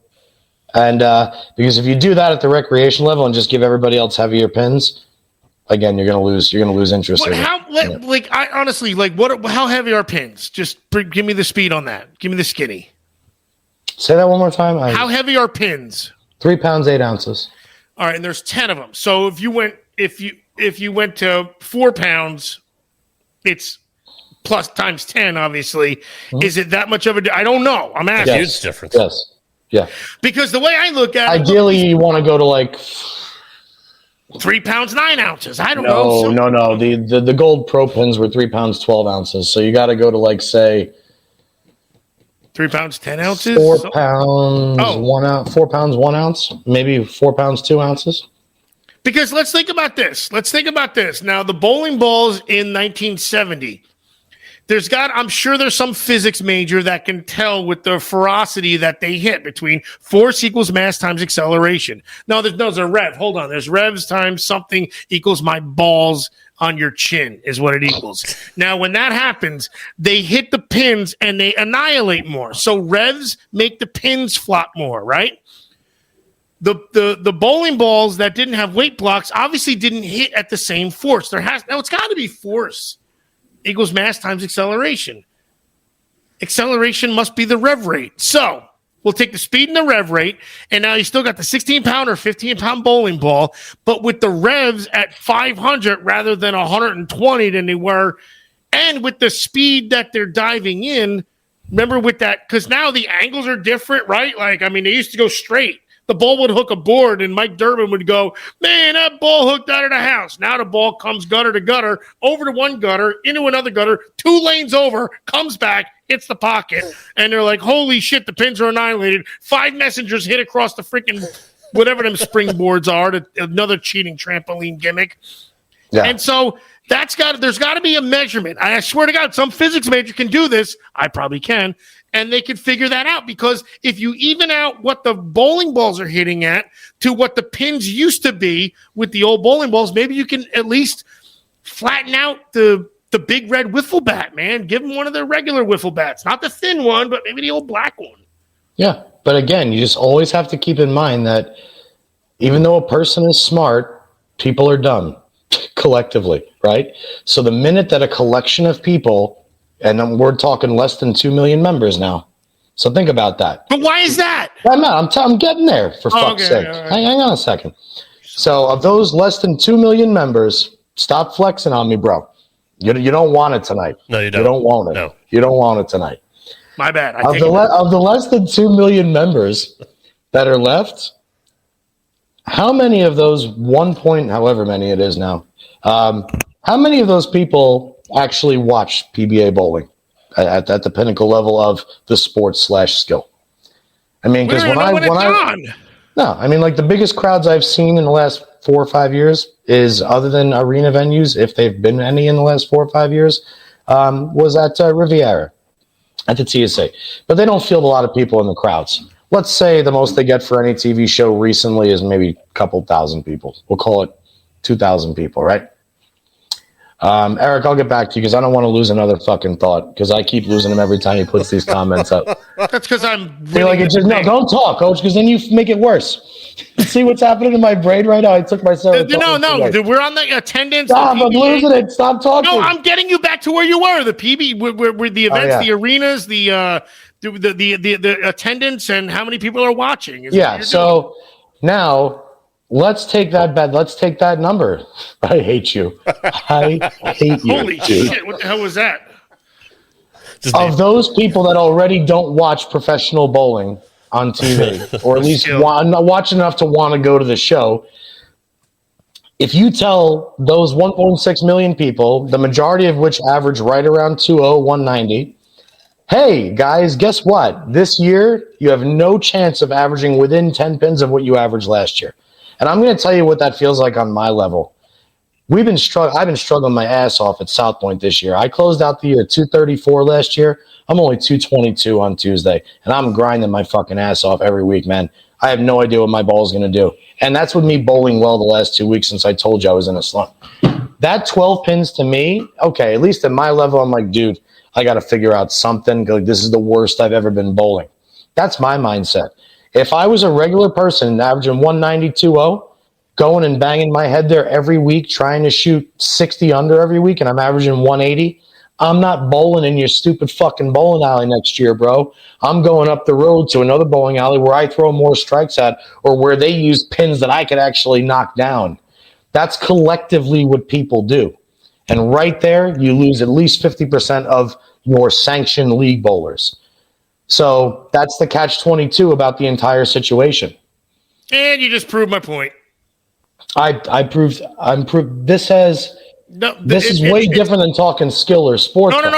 What I was talking about, when the nerds get mad that they're so mentally weak that they have to bowl so good that they're going to go find imagine, I don't want to face this pitcher. He's just too good. I'm going to sit out and wait for Phil freaking Necro to throw that 40-mile-an-hour knuckleball, and I still might suck at it. Mm-hmm. That's what I hit a natural slice. So I don't like playing Los Prados because you don't want any dog leg rights. We won't play that course this week. Oh, it's the wind. It's 20 miles an hour today. Fuck it, we can't go. Oh, we're playing Howell. Oh, meanwhile, there's 100 dog leg lefts at Howell. I'm in. Meanwhile, JD's asking me to come home and play golf in fucking January in New Jersey. Out here, they're like, oh, there's 20 mile an hour winds. We can't go. I do get that. I don't I used to love playing baseball when it was cold because I knew that every batter's hands were going to ding when they hit the end of the bat. Hated it. Hated March, February. Oh my God. I can still feel it in my, oh my God, I hated it. Craig Elliott, we know that most league bowlers don't watch, which is adding to the point, but he says the biggest viewership is in the 55 to 64 category. Yeah, because they were all around watching. They watched in the 80s, exactly. And the 70s. Like they're the last lone survivors. Right. And I feel like, so how about this? Like there's, imagine, so, all right, somebody calls you up and says, dude, I got tickets to, where are you at? A Golden Knights game. You might not be a hockey fan, but you'll be like, oh, man, that sounds like a cool night out. Someone says, I got tickets to the PBA finals at such and such. I would go because I'm Ocho and I'd probably sign a bunch of autographs. But I mean, like, your average guy isn't going to go, and that's where it almost has to get to that point again. And this is, again, a credit to the guys back in the day. Amleto was cool. Pete was cool. JP Sr. was cool, even though I don't know who the frig he was. Mark Roth, like Marshall Holman, these guys had character, style. They were rock stars, man. And the problem is, I goof on the guys of today, but the house shot ruined it. Because there's a guy with 2,300s at the freaking local level that thinks he's good, and it's a shame that they think that's the same thing they're bowling on out on tour. It's not right. It shouldn't be like that. You go to a golf course, I don't care where it is, you still have to hit the ball. You can hit from the reds, you can hit from the freaking whites, hit from the blacks. You ain't freaking shooting 4 under. But yet there's so many 300s thrown out. Perfection. We're seeing perfection on so many levels in everything amateur in bowling. And that's the only skill that we see it in. So my daughter makes a run in, and Johnny has to. What is that? What was that? Was that a bear? Was that BJ and the bear? Looks like Jabba the Hutt. Donna. Yeah. Gotcha. That's not a girl. That's Donna. It sure is. She was cute. Yeah, she's 1.5 feet tall and she's 80 pounds. By the way, is it too dark in here? Should I flip a light on? I mean, look where Ocho is. You're already lost. Ocho never has a light on, so don't worry about it. So get back to all this. Get back to all the things that screwed him up. You guys, there was a bunch of quotes. Aren't we getting interactive here with this? Yeah, look at all that shit we got to talk about. Pull back up. I want to see what Eric Hatchett has. Okay. Eric says, I think a plastic ball 12-week summer league would be a very good start towards getting bowling back to a more pro player environment. Absolutely. 1,000%. So am I, Oach. And again, it just identifies even more so that it's not necessarily the oil condition. It's the weapons. I think we can all agree that the weapons in our hand. In other words, we are now allowing the first round draft picks in the Major League Baseball draft to use metal in their rookie season.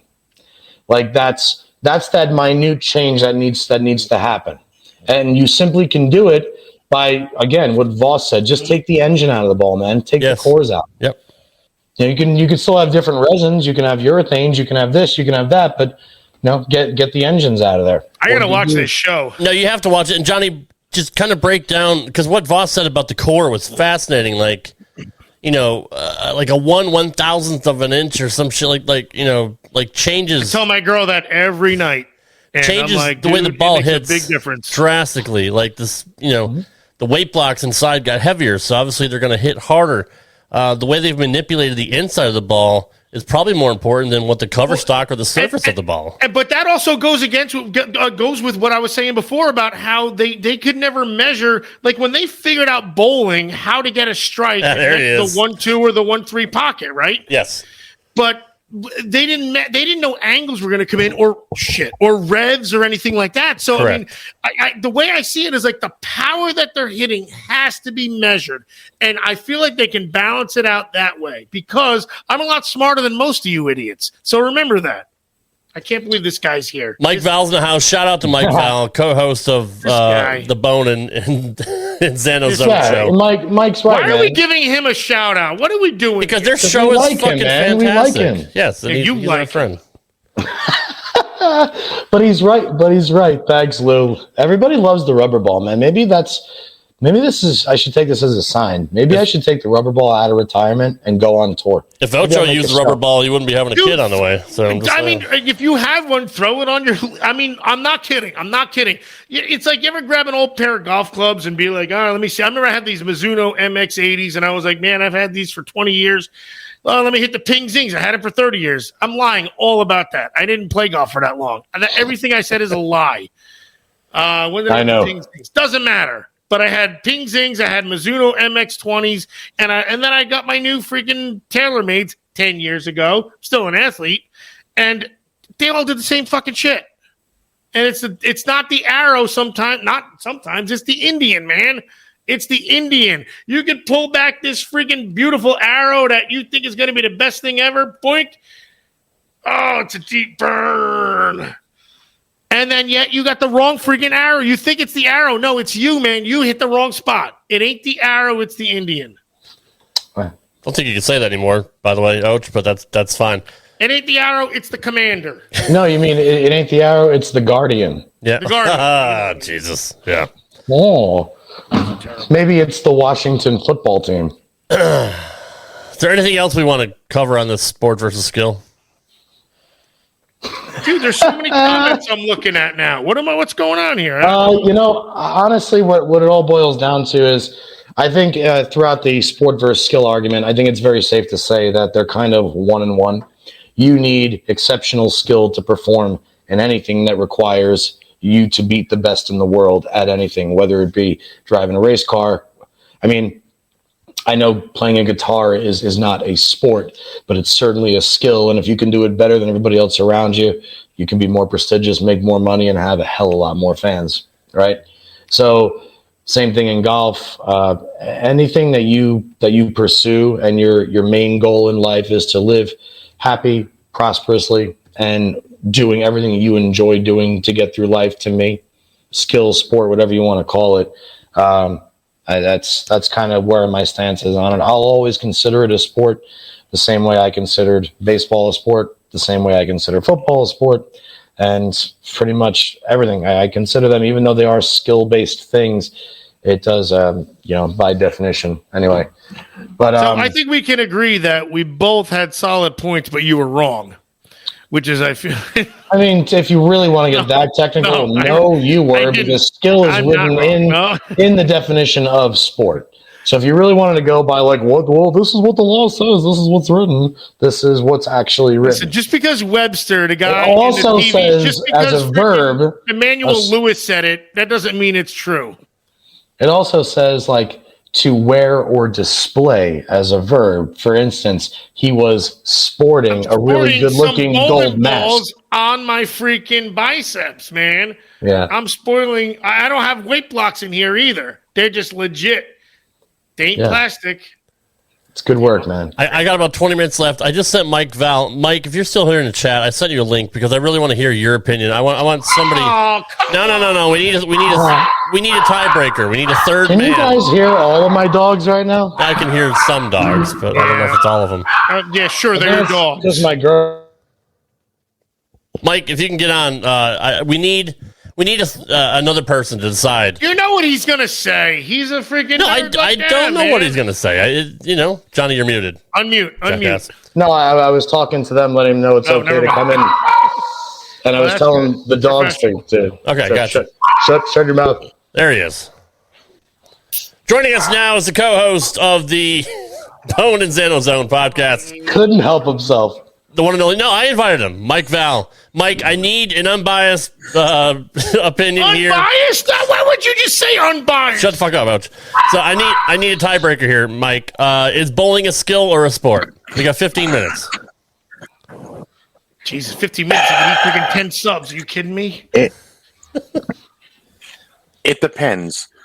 It depends. All right, I'm running in the lead. I think this. It's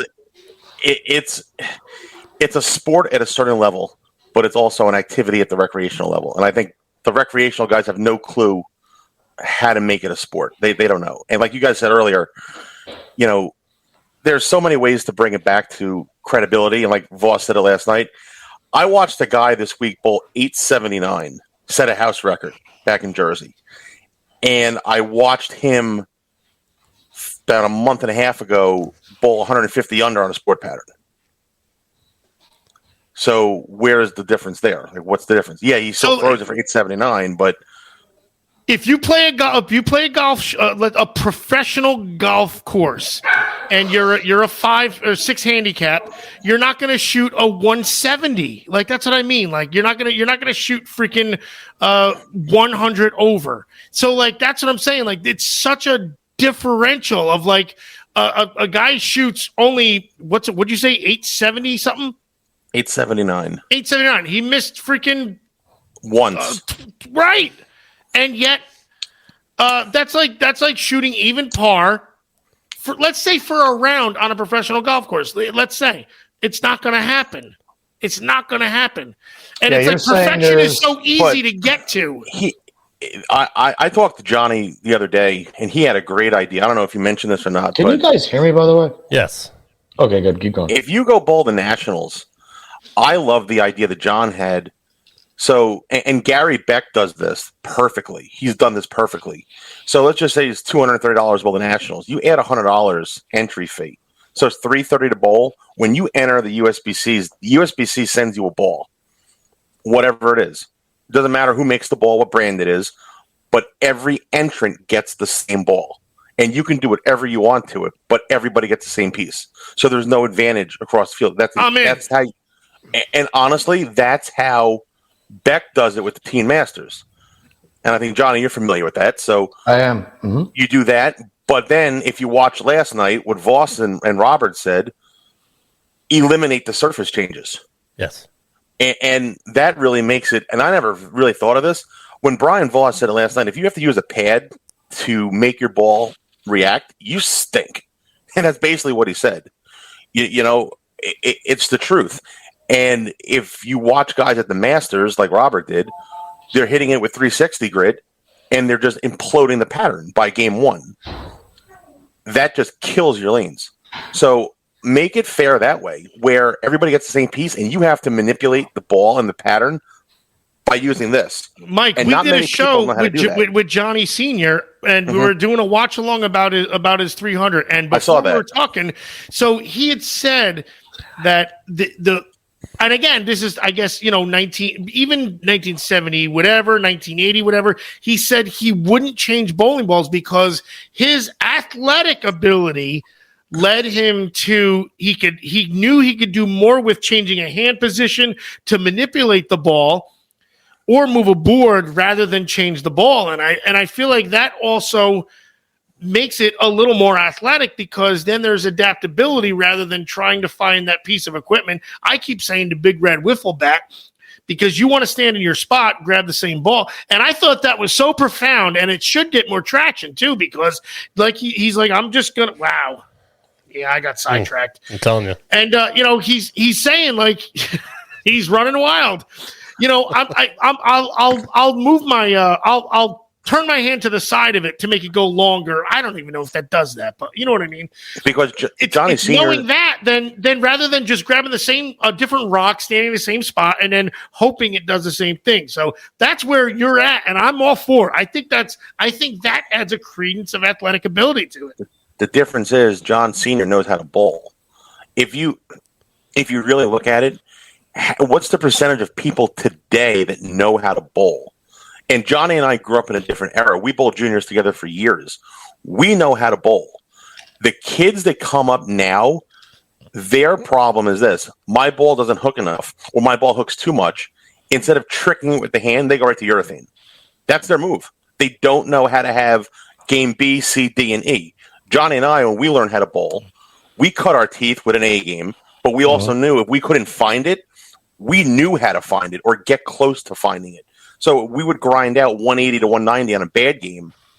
And now today, a bad game for these guys, 140, 150, and they can't make a spare. Right. Yeah, it's like they keep sanding it more and more and more and more. Exactly. Like the pattern is non-existent even at the start. They just throw it until it hooks where they want it to hook. Is that you're going to run out of frames that way, though, too, unfortunately. But I guess that's why they don't win either as much as they should. and the new generation of a bowler. Think of it this way. And Charlie Tapp is great. Think of it this way. Yes, he is. The new generation of bowler is 8 strikes a game, 2 opens, you average 233. Right. How many guys do you see that doing that? Right. Yeah. Most of them nowadays. Yeah, the skill is out of it. They don't know how to change their hand position or make it spare, and it's relied on equipment.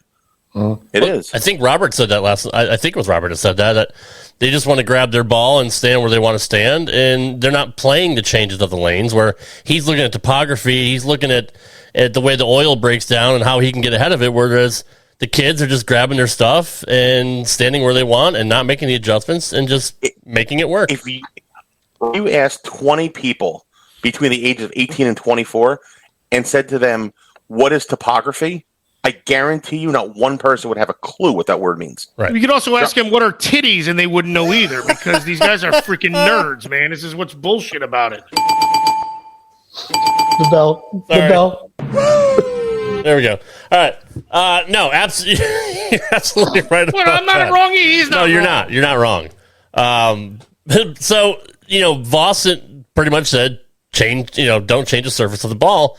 And try to make all the equipment relatively the same. I mean, I don't know if he means like a stock car trying to make all balls the same so nobody else has a decided advantage. But that's one of the suggestions he had to try to make it more fair. I didn't really hear you chime in on that on the show, Mike, but what are your thoughts about that?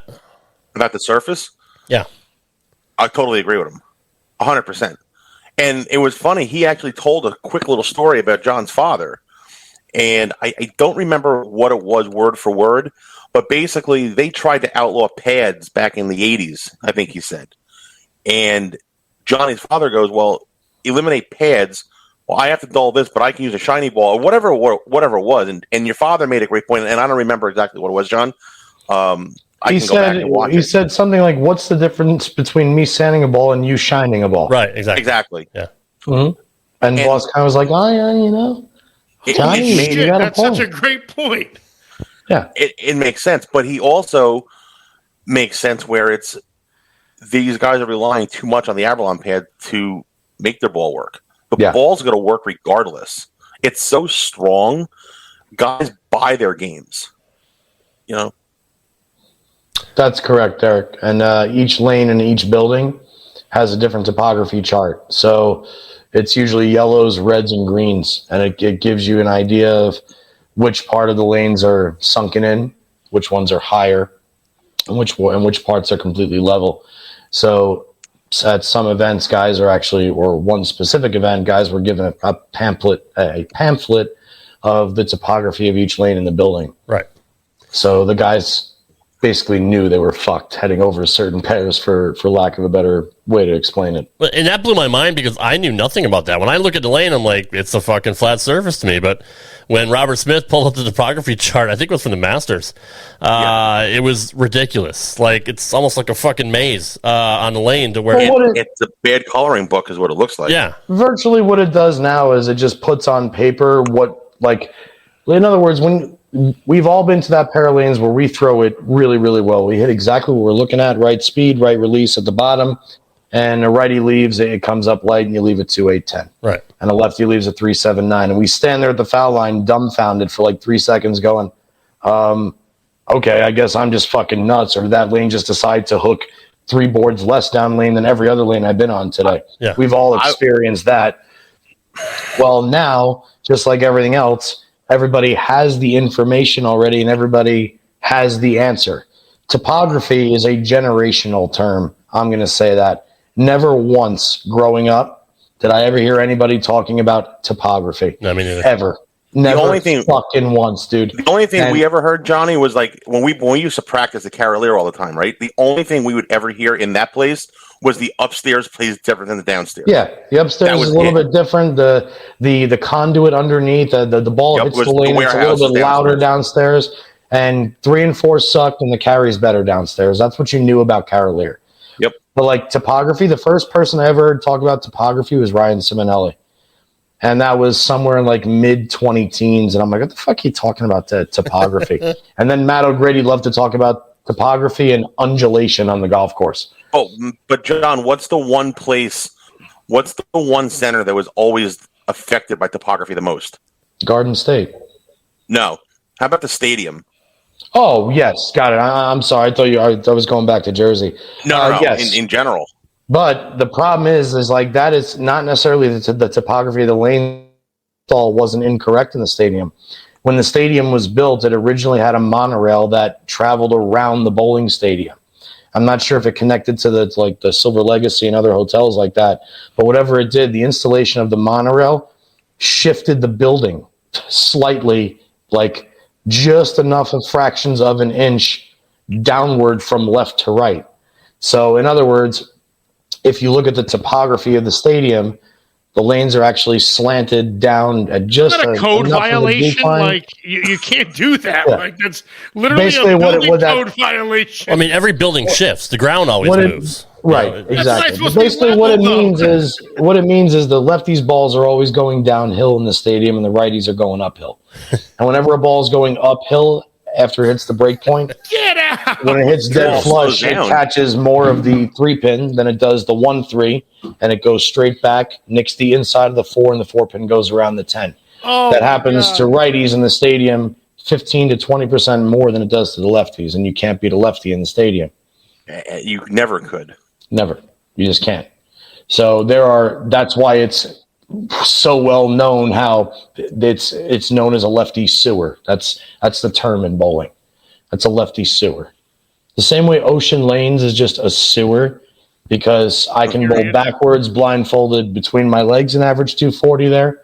Reno is like, oh, there's a bowling tournament at the stadium. I should go bowl that one. You can roll a soda down the lane at Ocean Lanes and it's going to throw a straight. Like, yeah, and the lid won't pop off. Exactly. It's come back. The straw is going to be a crazy straw. It'll still come back with your soda halfway hanging out. I think my lovely lady just flipped the lights on. It's much better lighting now. Brett has a great point here. Yeah. Go back to the days of actually putting finish on the lane. What happened when balls roll over the same spot continuously? It wears out. So you're bowling on less or no finish, thus topography changes, and thus your ball reaction. That's a great point. How do you make the changes to offset the fact that the lanes, get out of whack? Michael? John? I keep forgetting. I have to look the other way.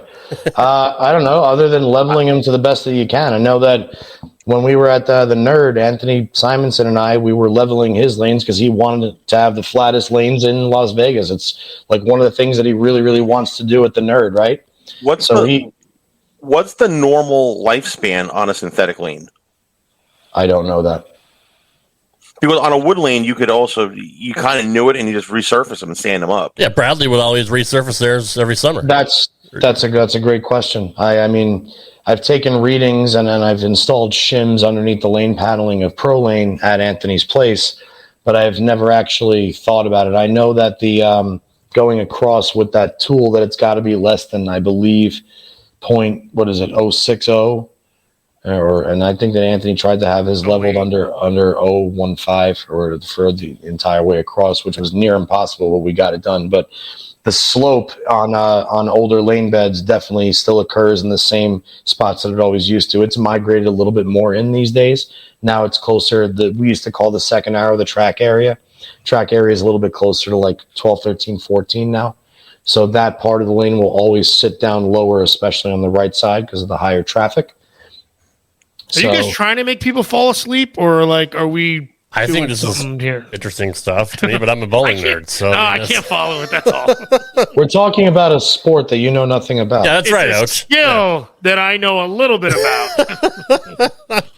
Well, look, regardless of whether you think it's a sport or a skill, I think it really is. It's a combination of both, to be honest. I mean, somebody said in the chat earlier, to play hockey, you got to be skillful. To play baseball, you got to be skillful. To play any sport, you have to have a skill. I said that. No one in the chat said that. You didn't. Because I played those sports. You didn't say that. That wasn't you. That's yeah. What someone in the chat said. I raced motocross. I played hockey. I played baseball. I was a freaking skilled dog sledder. I freaking did the Iditarod, and then it was someone in the chat said it. And that's exactly right. Hold on. Last question here. How come they haven't made lanes out of different materials now so they can make things more interesting? I mean, look, I don't know if they make different types of synthetic materials, if they're actually the same type of thing they're made of when they switch from wood, but if not, I mean, I guess there are certain other polymers or I mean, AMF, SPL, and HPL was 5/16" thick, sandwich style. So you had the photo on the top, and then you had like the pry board or the ply board in between. And it almost looked like a s'more. Oh, are we boring? No, once you said s'more, I got it. You're good. All right. So, whereas Brunswick Pro Lane is 7/16 of an inch, and it's solid phenolic. That is about that thick. That's about how thick a lane panel is. So I guess technically, yes, you could probably thicken the lane itself, or you can make a more dense, harder material that still has the same amount of flexibility and give, so it doesn't shatter when it's when impacted. That's the other thing too. Is yes, you can't be too hard, or you're going to fuck up all your bowling balls. But I mean, there has to be some kind of a material in 2022 that nobody ever thought of that can still give you the same results, but not wear down or change. You would think, I mean, like, people can get their houses made of laminate, and they got the hardwood floors are gone. Like, there's so many different tile patterns or something like that. Like, there might be freaking roller hockey rinks have all these different surfaces. I mean, it would almost be like, I don't want to say an easy replication, but because doesn't the oil do a lot of the work also to prevent the wear and tear? Yes, it can. Yeah, absolutely. So there's got to be more so on wood and lacquer. I mean, it was more there for preservation purposes. Nowadays, so they wouldn't beat the shit out of it, basically. Yeah, of course, okay. Of course. Well, that's what goes back to what Brett says: is put a finish on the lane, like put some kind of a lacquer or something that's going to preserve, the lane surface. It's like you're staining your deck in your backyard. That's exactly what you want to do. Right.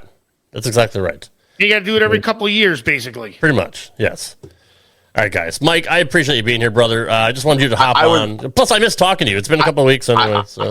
I know. I missed Dr. Ocho. I was just laying in bed, and I popped in and wanted to say hi. And hi, Dr. Ocho. How are you? I'm sorry I wasn't your life coach, but we have time. It's okay. You know what? I heard this ugly rumor that we're going to be doing something together in May sometime. I can't wait. Yes, that is correct. We might as well let the cat out of the bag here. I'm not doing anything with any of you freaking nerds. That means you're both going to be here at the same time? Yes, correct. But I don't think it's not going to be like a bowling conversation, right, Rob? It's not. It's going to be it could. We could talk about 80s bowling, but it's going to be all things retro. Subscribe to RTW brand or RTW Rewind. Ocho and I are going to be launching it, and Johnny next week. It's going to drop every Thursday. Johnny probably wasn't informed of this, but it's RTW Rewind. It's all things retro, whether it's music, sports, politics, movies, you name it. Anything retro, anything in our wheelhouse, us old fucks. That's going to drop every Thursday, anywhere podcasts are found. It's called RTW Rewind, so make sure you do subscribe to it. It's going to be We're not talking 80s politics. So are you asking me to subscribe to it or be on it once in a while? You're the fucking co-host, dipshit. It's going to be the four-man booth once Mike gets over with his league bowling on Monday nights. But all right, good. I was just making sure. And do you still want to do... So you started a podcast live with Johnny, commentary? and he didn't even know? No clue. Yeah. No. Yes, I do. Yeah. We have to figure out which show you want. I would say do it for the Sorry, I'm cutting everybody off now. But okay, good. Yeah, well, I'm off this weekend, so let's pick a show to commentate. I'll talk to you during the week. Say, Dr. Ocho, really quick. So when I talked to Rob, I gave him the idea of like 80s sitcoms. Yeah. I don't know anything about the 80s, so I don't know what I'm going to be able to do. I don't know. It's the only thing that you know. I thought I was done with this as of like this week, so I'm kind of perturbed. Like, I figured I just took the dagger in you guys' heart, proved that it was a skill, not a sport. I was going to just run off into my own topography of a chick laying down with her boobs out, and when that's a big topography. That's going to be fun topography. Now I got to do this friggin' Sheboygan with you guys? Yes. Here's a topography question. How great did Voss's hair look last night? Very awesome. Spectacular. Yeah. I like that look better than the perm look that he had. And you know what's funny? He told us before we went live that his sister is a hairdresser, and he actually saw his sister last week, and he got it cut. He said it was down to the shoulders, and when he cut it. Wait, he's usually got like a perm kind of gimmick, right? At least back in the day. I didn't see it. No, he just had nice clean-cut curls. Ryan Voss was clean cut curls. What is he, freaking Blair like from Facts of Life? A perm you go pay for. A perm you go pay for. He had Mark Williams had a perm. No, that's that true. Was he a did. Perm. No, he did. Right. And Blair is hot, by the way. Mark Williams looked like the lion from Madagascar. Yes. For a brief period there. Williams? He's a bowler. Three major championships, but he had a head like a lion. Afro. Yeah. It was good for him, man. He was probably an athlete. Pretty impressive. It was pretty impressive throw. So anyway, I'm looking forward to doing. So I got to look up Mark Williams. I got to look up Blair Warner, and I got to look up what you guys. So Charlie Tapp, him too, and then I got to watch the show you guys did. Well, let's roll. We got to get Charlie on the show. Charlie, get on this fucking show one of these days. You're in the chat all the time. You're welcome anytime. Let Johnny know. Is his last name really Tap, or is that like a joke on like bowling or something? No. Yes, bro. It's his name. Jesus Christ, Ocho. Is his name really Ocho? I don't know, because I know like if you leave a he tap, hooks you it get a tap or something. more than you, Och. He does. I don't hook it, so of course he does. That's fair. No, that's. My You should baby go watch. isn't You even go born watch yet. some She hooks videos. it more than me. Charlie had a champion mullet. Yes. I don't know if he still does, but he did. So good, guys. Thank you for being here. Absolutely appreciate it. Everybody. Everybody. We're done with the thanking. Ocho, you stupid ass. Charlie Tapp says he was raised on tour by Johnny Sr. That most people weren't, to be quite honest. Johnny Sr. is the godfather. But Mike Val. I didn't know who he was. You literally did not know who he was. That's a true story. Real quick. God damn it. No, I promise. Leave him alone, Rob. I got 5 minutes. Come on, let's go. The PBA Senior Tour, they're bowling their inaugural event this year in Florida right now. My dad thought, first off, he didn't have a chance to make the cut, but he got there on day 2. He was staying at Dave Sutar's house, 85 miles away. Thought his squad started at 9 a.m. It started at 8 a.m. He got a call from Parker Bone today at like 8:15 and said, "Hey, JP, you in the building?" And Dad said, "No, I will be in like 15, 20 minutes." And Parker said, "Oh, all right, because we're starting." And anyway, they tried to hold off as long as they could, but my dad still missed the first 2 frames, so he had to get a 0 in the first 2 frames. Didn't get a chance to warm up, do his tape, put on his knee brace, take anything. And then he said he went strike, spare, Greek church, or he had like 40 something in the 5th frame because he had 0 in the 2nd frame and still bowled fucking 190 the first game.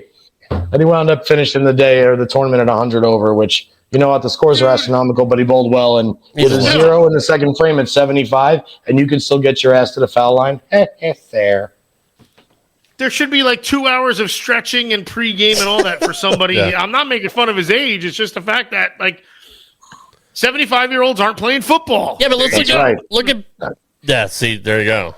Yes, but I'll mute myself now, Rob. I'm sorry, I just had to get that. No, it's fine. I mean, Bo Burton's 79, right? And he was on Mike's show 3 months ago, and he's still kicking everyone's ass. He's kicking the kids' ass. He's kicking seasoned pros. I mean, he's still averaging 240. I mean, it's just or 250 something. It's just ridiculous. Oh, Derek, don't worry, Derek. I'm just giving you a hard time. I knew you weren't married. You're a freaking nerd. Of course you're not married. I knew that. Is Derek like your biggest fan, guys? I think so. Yeah. Does he have like a bromance on you, Ocho, or is it like a bromance on Johnny? We don't talk about the show Bromance. That's another show that's coming up probably every other Sunday soon with Vince. Johnny, did you get my text message earlier tonight? You keep blowing off Russo, so I don't know. Yes, Mike. I'm going to hit him up this week. All right. Mike Val, please let everybody know where they can find you, what you got going on. And I do appreciate you jumping in here at the last minute. Find him at Krispy Kremes. I was just laying in bed. And I had to throw a shirt on, but I didn't want to come with, show off my guns and show off Dr. Listen, I don't want to be outdone because I get it. Right. Tuesdays, 7:00, we're on Facebook, and if anybody wants to watch what we did last night, go to YouTube, Bone and Zano, and find the Brian Voss show. We had about 300 people watching us last night, so check it out. Voss and Robert had a lot of good stuff. So good. That's where we are, and then we'll be together in a month with you guys. So looking forward to it. Oh, Joe, what's your Twitter handle? At the DRO Joe. Johnny P, where can people find you? At JP Jr. 07. And on Facebook. JR 07. Yeah. And on Facebook, if you want to, any questions you ever want to ask Johnny, just send him a message, or you can email the show at straightup5. That's straightup5, FIVE @gmail.com. Real quick, no bromance. Derek is just trying to interact, which is what we love. We love it when you people interact and be very vocal. But Brett Lawrence, thank you very much. Guys, thanks for being here. We appreciate it. You guys know where to find me. It's Rad Rob Gaming everywhere. Instagram, Twitter, Facebook, MySpace, your face, whatever. It's Rad Rob Gaming. We'll be back next week for another edition of Straight Up 5 with that guy right down there, that handsome son of a bitch, Johnny Petraglia Jr. Take care, guys. I'll be in Vegas next week, Rad Rob. Oh, you will? Well, wow, you guys need to, are you going to be there Wednesday?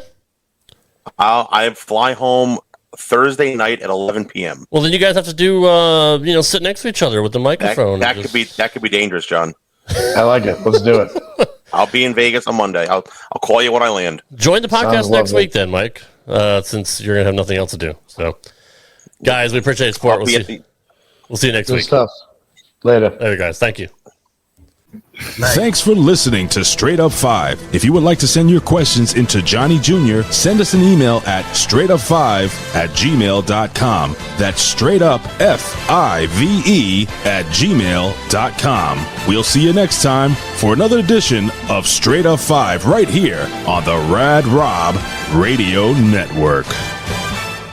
Hello, it is Ryan, and I was on a flight the other day playing one of my favorite social spin slot games on ChumbaCasino.com. I looked over at the person sitting next to me, and you know what they were doing? They were also playing Chumba Casino. Everybody's loving having fun with it. Chumba Casino is home to hundreds of casino-style games that you can play for free anytime, anywhere. So sign up now at ChumbaCasino.com to claim your free welcome bonus. That's ChumbaCasino.com and live the Chumba life. Sponsored by Chumba Casino. No purchase necessary. VGW Group. Void where prohibited by law. 21 plus. Terms and conditions apply.